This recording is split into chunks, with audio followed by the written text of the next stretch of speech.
আমরা যখন ছোট ছিলাম তখন আমাদের গুরুজনরা, বড়রা আমাদের অনেক কথাই বলতো। অনেক নীতি কথা শোনাতো, স্টোরিজ শোনাতো।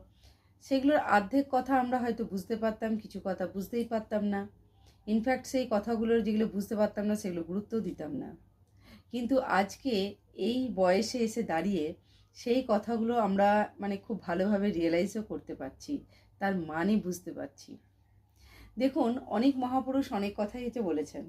তাদের প্রত্যেকটা কথা আমাদের এখন মানে এতটাই ভালো লাগে যে আমাদের মনে হয় যে সেই সময় যদি বুঝতে পারতাম, সেইভাবে সেই রিয়েলাইজও যে করতে পারতাম, তাহলে হয়তো আরও একটু ভালো হতো। দেখুন, অনেকেই আমরা ব্যর্থতাতে হেরে যাই, হার মেনে যাই। কিন্তু অ্যারিস্টটল একটা সুন্দর কথা বলেছেন যে ব্যর্থ হওয়ার অনেক উপায় আছে, কিন্তু সফলতার একটাই উপায়, সেটা হলো চেষ্টা। আমরা যদি লাগাতার চেষ্টা করে যাই তাহলে ব্যর্থ হব কেন? সফলতা তো